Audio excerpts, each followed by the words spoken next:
Hello everyone, my name is Amara Demi, and today I'm going to show you some hefty tips and tricks on how you can record your own videos and make them look and sound better. I've been recording my own videos since a really young age, and there's quite a few tips and tricks that I've learned along the way, and I want to share these with you to ensure that you get the best quality in your videos as early as possible, as it's a wonderful skill to have. In no time you'll get your videos looking from this, which is not really acceptable if you really think about it, to this. For the best results, we will need a few handy tools. That is a good camera.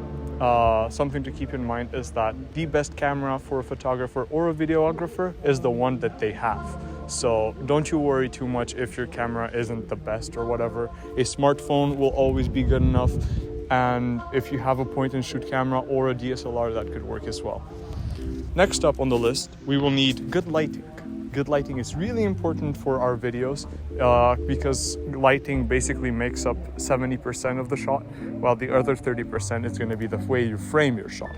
It's important to find a good environment to film your videos in. So we need to make sure that the subject is well lit at the same time, and there's enough space for both the camera person and the subject. You need to point your camera in such a way that the subject is actually facing the light and the light is covering them.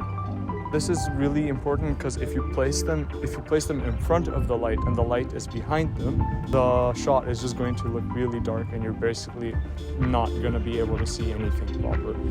Try to avoid places which have harsh light and strong shadows, because those tend to create a really big difference between the brightest spot and the darkest spot, and with that it's difficult to find a good color balance for your video. Optional is a friend or a tripod to hold the camera. This is to ensure that we have steady video.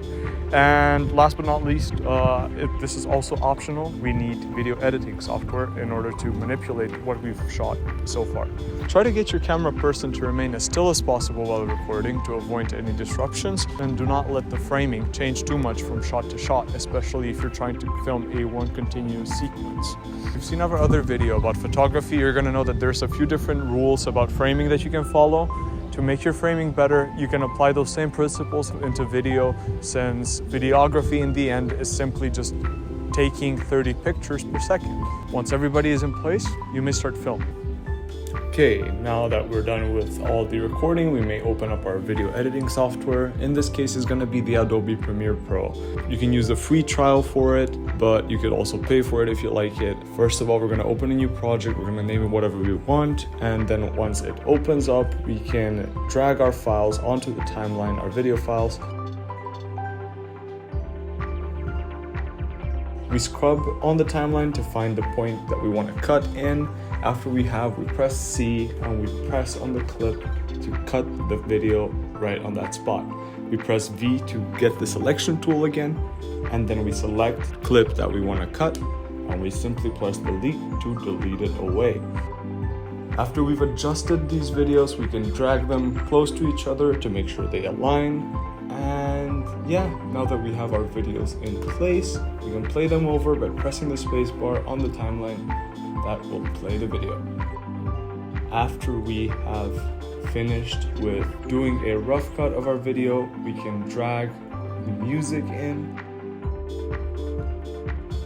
We simply drag the music file onto the timeline as well, just like we did for the videos, and we can cut it just like we did for the videos to ensure that we do not have any unnecessary empty space at the front, but also to ensure that we don't have longer music than video. Afterwards, we can play it over once again just to make sure that everything is in place. And now that we're done, we can go to File, Export, Media. This is to make sure that we save our video. We will press the blue text on the top left to choose the location in which we would like to save our video. And afterwards, just click Export and wait for it to render through. Congratulations, you have just created your first video on Adobe Premiere Pro.